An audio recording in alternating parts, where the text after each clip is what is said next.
Hello everyone, welcome to this video. इस video में हम मध्य प्रदेश की रिवर्स के बारे में कवर करने जा रहे हैं। इस वीडियो को प्रेजेंट करी हूं मैं अमीशा जायसवाल। इस वीडियो में हमारी टारगेट ऑडियंस है MPPSC prelims, MPPSC mains, MPSI, MP constable, MP patwari और अदर व्यापम एग्जाम के एस्पिरेंट्स। अभी तक हम कवर कर चुके हैं नर्मदा नदी के बारे में, साथ ही चंबल नदी और उसकी सहायक नदियों के बारे में, सिंध नदी के बारे में, बेतवा और केन रिवर के बारे में। इन सभी नदी से जुड़ी हुई वीडियो आपको इस YouTube चैनल में मिल जाएगी, जिसे आप देख सकते हैं और इन सभी रिवर्स के बारे में कवर कर सकते हैं। इसी सीरीज को आगे बढ़ाते हुए आज हम कवर करने जा रहे हैं सोन नदी के बारे में और टोन्स रिवर के बारे में। आपके एग्जाम को ध्यान में रखते हुए सारी चीजें आपको डिटेल में बताई जाएंगी कि नदियां कहाँ से ओरिजिनेट होती हैं, इस पे कौन से वाटरफॉल्स हैं और कौन कौन सी परियोजनाएं हैं। सबसे पहले हम देखते हैं सोन रिवर के बारे में। सोन रिवर का उद्गम मैकाल पर्वत श्रेणी या सतपुरा श्रेणी से होता है। जिले की बात की जाए तो अनूपपुर जिले से ये निकलती है, अमरकंटक चोटी से। तो मैकाल पर्वत श्रेणी अनूपपुर जिले से सोन नदी का उद्गम होता है और इसकी समाप्ति बिहार में पटना जिले के रामनगर में दानापुर में गंगा नदी से मिलने पर होती है। तो इसे यहाँ पे समझिएगा, ये पूरा फैला हुआ है मैकाल रेंज। मैकाल की जगह सतपुड़ा रेंज भी एग्जाम में लिखा आ सकता है, तो मैकाल रेंज या सतपुड़ा रेंज। चोटी की बात की जाए तो अमरकंटक चोटी से इसका ओरिजिन होता है और जिले की बात की जाए तो अनूपपुर जिले से ये निकलती है। एमपी से इसका ओरिजिन होगा, फ्लो करके ये पहुंचेगी उत्तर प्रदेश और उत्तर प्रदेश के बाद फ्लो करके बिहार पहुंचेगी।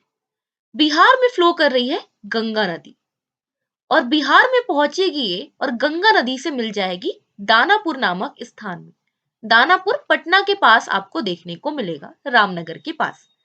तो मध्य प्रदेश में अनूपपुर जिले से इसका ओरिजिन हुआ, फ्लो करके उत्तर प्रदेश पहुंची, फिर बिहार में दानापुर में ही गंगा नदी से मिल जाती है।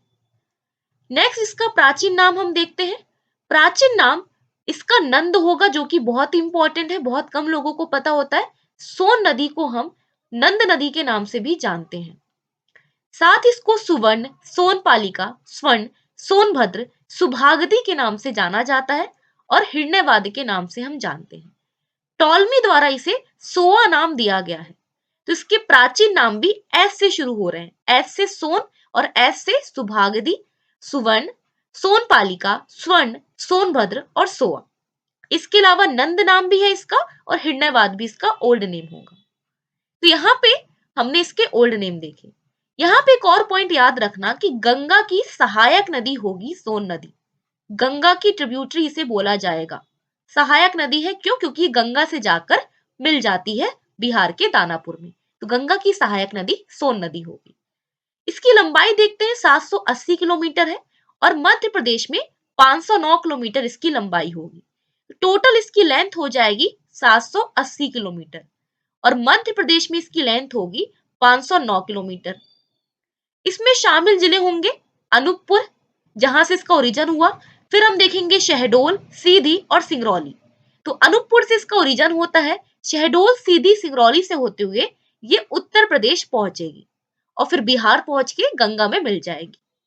यह मध्य प्रदेश, उत्तर प्रदेश, बिहार, झारखंड राज्य में बहती है। तो बिहार के अलावा झारखंड में भी सोन नदी फ्लो करती है।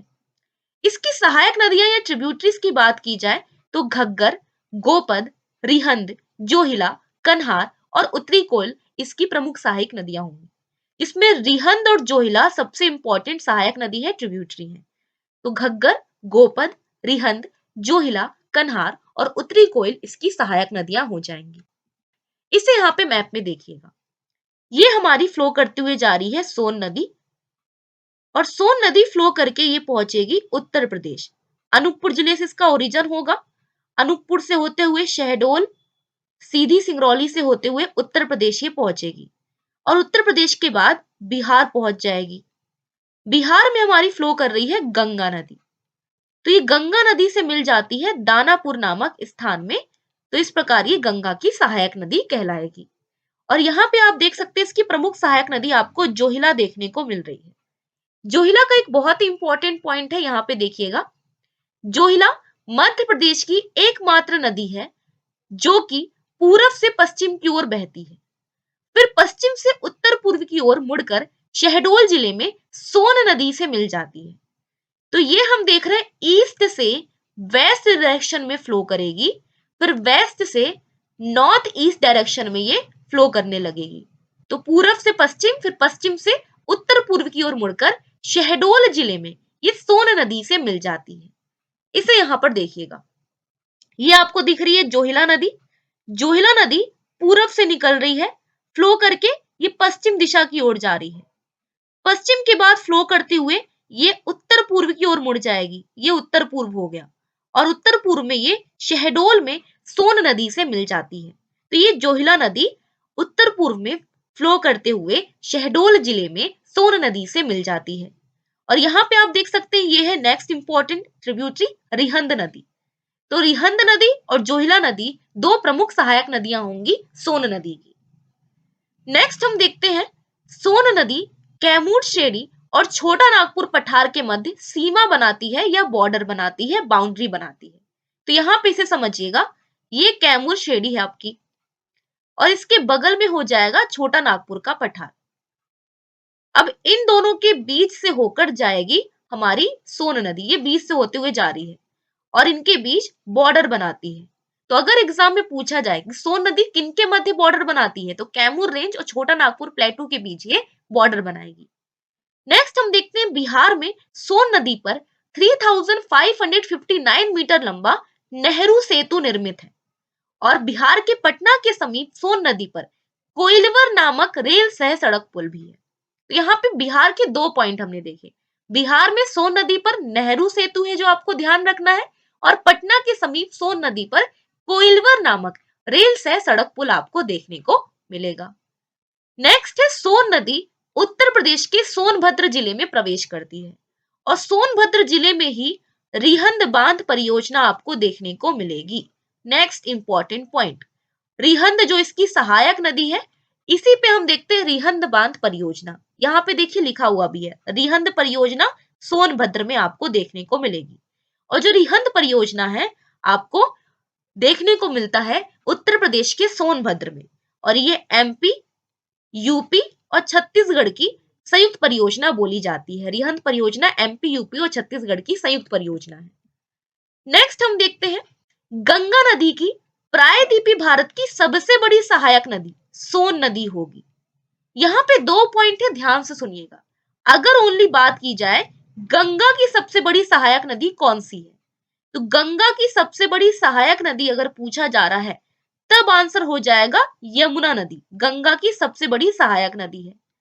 लेकिन यदि पूछा जाए गंगा की प्रायद्वीपीय भारत की पेनिनसुलर इंडिया की सबसे बड़ी सहायक नदी कौन सी है, तो सोन नदी गंगा की प्रायद्वीपीय भारत की सबसे बड़ी सहायक नदी होगी।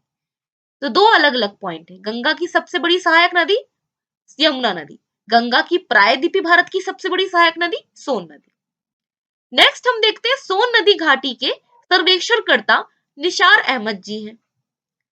सोन नदी की रेत में सोने जैसी चमक है जिस कारण इसमें सोना भी मिलता है, गोल्ड भी मिलता है। तो सोन नदी यहाँ से ओरिजिनेट होकर ये गंगा नदी से यहाँ पे मिल जाती है दानापुर नामक स्थान में। तो ये पॉइंट याद रखिएगा। नेक्स्ट हम देखते हैं करंट अफेयर का एक पॉइंट है कि वर्ष 2019 में गोपद नदी सिंगरौली में मुख्यमंत्री कमलनाथ जी ने गौंड सिंचाई परियोजना का शिलान्यास किया। तो यहाँ पे हम देख रहे हैं कि गोपद नदी पर आपको एक सिंचाई परियोजना देखने को मिल रही है जो कि है गौंड सिंचाई परियोजना, और ये होगा आपका सिंगरौली में। तो ये करंट अफेयर का पॉइंट है, 2019 का पॉइंट है, तो ये ध्यान रखिएगा।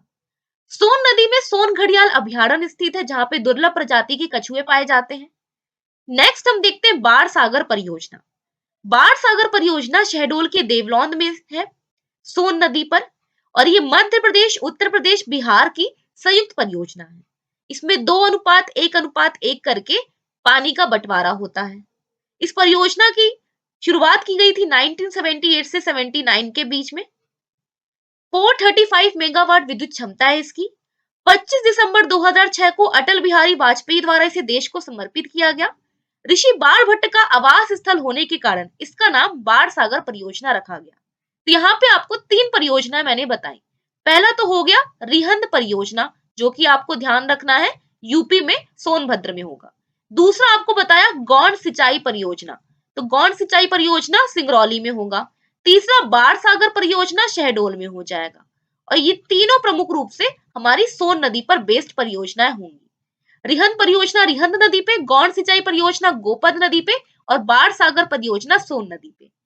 तो ये तीनों पॉइंट आपको परियोजनाओं के ध्यान रखने हैं। तो यहाँ पे हमने जाना कि सोन नदी जो कि अनूपपुर से निकलती है और गंगा नदी से मिल जाती है दानापुर में, इस पे हम देख रहे हैं कि इसके संरक्षण करता है निसार अहमद जी। इसके आसपास के रेत में पाए जाते हैं गोल्ड।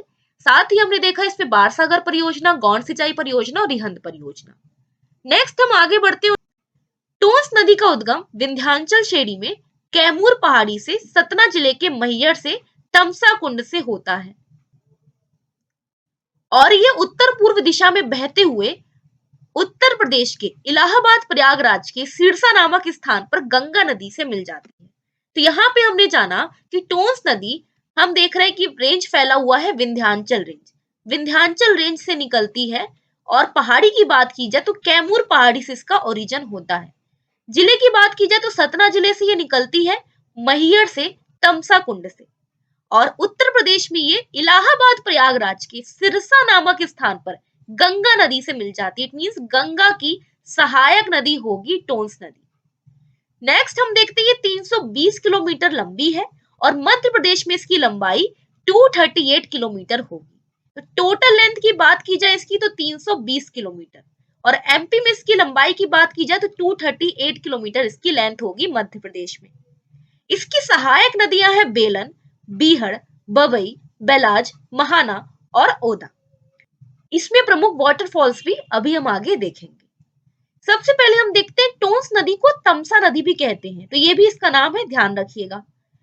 इसमें रीवा जिले में सिमरिया तहसील से 18 किलोमीटर दूर बसामन मामा पर्यटन स्थल के समीप पुरवा वाटरफॉल है।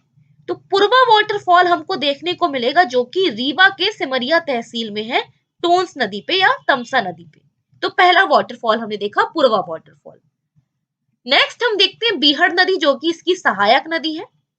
बीहड़ नदी का ओरिजिन सतना जिले से होता है, अमरपाटन तहसील से, अमरखेड़ा गांव से। तो सतना जिले से ये निकलती है और रीवा जिले में टोंस नदी से मिल जाती है। और इस पे चचई वाटरफॉल बनता है रीवा जिले के सिरमौर तहसील में। ये आप देख सकते हैं, बहुत ही प्यारा पिक्चर है जो कि है चचई वाटरफॉल का। चचई वाटरफॉल किस पे है तो हम देख रहे हैं बीहड़ नदी पर है। कहां पे? रीवा जिले में, जो कि 130 मीटर ऊंचा है, 430 फीट ऊंचा है या फिर 115 मीटर गहरा और 175 मीटर चौड़ा है। तो 130 मीटर ऊंचा चचई वाटरफॉल आपको देखने को मिलेगा। 1957 में भारत के तत्कालीन प्रधानमंत्री पंडित जवाहरलाल नेहरू जी ने चचई वाटरफॉल का जब दौरा किया था तो इसे मध्य प्रदेश का नियाग्रा जलप्रपात कहा था। नियाग्रा वाटरफॉल जो कि हम देख रहे हैं विश्व का सबसे ऊंचा वाटरफॉल है, तो मध्य प्रदेश का नियाग्रा वाटरफॉल कहा गया है चचई वाटरफॉल को नेहरू जी के द्वारा। और ये एमपीपीएससी 2003 में, 2009, 2013 के क्वेश्चन पेपर में पूछा जा चुका है और जेल प्रेरी 2017 में पूछा जा चुका है कि मध्य प्रदेश का नियाग्रा जलप्रपात की संज्ञा किसे दी गई है? चचई जलप्रपात को दी गई है, जो कि रीवा जिले में है, बीहड़ नदी पर। और बीहड़ नदी अगर ऑप्शन में नहीं हो तब टोंस नदी में भी आप टिक कर सकते हैं, अगर बीहड़ नदी ऑप्शन में नहीं होगा तो। वैसे तो बीहड़ नदी ऑप्शन में होता ही है। तो चचई वाटरफॉल बीहड़ नदी पे है, रीवा जिले में, 130 मीटर ऊंचा है और इसको मध्य प्रदेश नियाग्रा जलप्रपात की संज्ञा प्रदान की गई। तो दूसरा वाटरफॉल हमने देख लिया, चचई वाटरफॉल। तीसरे पॉइंट में आते हैं जो कि है बहूटी जलप्रपात। रीवा जिले के सिरमौर तहसील में है, ओदा नदी पर और 446 फीट ऊंचा होगा ये। और ये एनएम ट्रेनिंग सिलेक्शन टेस्ट में 2016 में पूछा जा चुका है कि बहूटी वाटरफॉल कौन सी नदी पे है और कहां पे है, तो रीवा जिले में है, ओदा नदी पर। नेक्स्ट हम देखते हैं क्योटी या केवटी जलप्रपात, रीवा जिले में नईगढ़ तहसील में है, महाना नदी पर, 98 मीटर ऊंचा और 322 फीट ऊंचा है। और ये जेल पैरी 2017 में पूछा गया था कि क्योटी वाटरफॉल किस पे है, तो महाना नदी पर ये होगा। तो यहाँ पे लगातार हमने रीवा में वाटरफॉल देखे, 4 वाटरफॉल। पहला तो देखा पुरवा वाटरफॉल जो कि होगा टोंस नदी पे। दूसरा हमने देखा चचई वाटरफॉल जो कि हमने देखा बीहड़ नदी पे। तीसरा हमने देखा बहूटी वाटरफॉल जो कि होगा ओदा नदी पे। और चौथा हमने देखा क्योटी वाटरफॉल, जो कि होगा महाना नदी पे। तो पूर्वा वाटरफॉल टोंस नदी पे, चचई वाटरफॉल बीहड़ नदी पे, बहुटी वाटरफॉल ओदा नदी पे, क्योटी वाटरफॉल महाना नदी पे। और ये चारों वाटरफॉल आपको रीवा में देखने को मिलेंगे। नेक्स्ट हम देखते हैं महत्वपूर्ण तथ्य यहाँ पे कि 2016-17 से मध्य प्रदेश के सबसे ऊंचे जलप्रपात के रूप में चचई जलप्रपात के स्थान पर बहुटी जलप्रपात का स्थान हो गया है। ऊटी जलप्रपात, लेकिन उसका पुराना आंकड़ा जो था 2015-16 का, उसके अकॉर्डिंग चचई सबसे ऊंचा जलप्रपात था। तो करंट अफेयर्स के अकॉर्डिंग अभी जो नया सबसे ऊंचा वाटरफॉल होगा वो बहुटी होगा और ओल्ड वाला चचई हुआ करता था। तो यहाँ पे इसको ध्यान से सुनिएगा, 2016-17 से मध्य प्रदेश के सबसे ऊंचे जलप्रपात के रूप में चचई जलप्रपात के स्थान पर बहुटी जलप्रपात को स्थान दिया गया है। और जो पुराना आंकड़ा था 2015-16 का, उसके अनुसार चचई सबसे ऊंचा जलप्रपात हुआ करता था। नेक्स्ट पॉइंट में आगे बढ़ते हैं। टोंस नदी का उल्लेख मार्कंडे, मत्स्य, वामन और वायु पुराणों में तथा रामायण में तमसा के नाम से। तो टोंस नदी को, जैसा कि मैंने आपको बताया, तमसा भी कहते हैं, तो पुराणों में और रामायण में इसका नाम तमसा देखने को मिलता है। इसे ताउन भी कहा जाता है और पुलिस कांस्टेबल 2016 के क्वेश्चन पेपर में पूछा जा चुका है ताउन नदी के बारे में। तो ताउन टोंस नदी को ही कहते हैं। एग्जाम में क्वेश्चन आया था कि ताउन नदी का ओरिजिन कहाँ से होता है और लोग कंफ्यूज हो गए क्योंकि उन्हें पता नहीं था कि टोंस को ही ताउन कहते हैं। तो ध्यान रखिएगा, टोंस नदी या तमसा नदी को ही ताउन के नाम से जाना जाता है। नेक्स्ट हम देखते हैं टोंस परियोजना, जो कि टोंस या तमसा नदी पर रीवा में हमें देखने को मिलेगी। तो यहाँ पे हमने जाना टोंस नदी जो कि सतना से निकलती है और फ्लो करके जाएगी, गंगा से मिल जाएगी प्रयागराज के पास सिरसा नामक स्थान में। टोंस नदी पर हमने देखा पूर्वा वाटरफॉल है, इसके अलावा चचई वाटरफॉल, क्योटी वाटरफॉल, ये सारे वाटरफॉल्स हमने डिस्कस किए। और लास्ट में देखा टोंस परियोजना रीवा में टोंस नदी पर ही होगी। यहाँ पे हमने सोन रिवर और टोंस रिवर कवर कर लिया डिटेल में। नेक्स्ट हम ताप्ती रिवर के बारे में कवर करेंगे। Thank you so much for watching this video. इस वीडियो को लाइक जरूर करिएगा, अपने दोस्तों के साथ शेयर कीजिएगा और चैनल को सब्सक्राइब कीजिएगा। Have a great day, keep learning.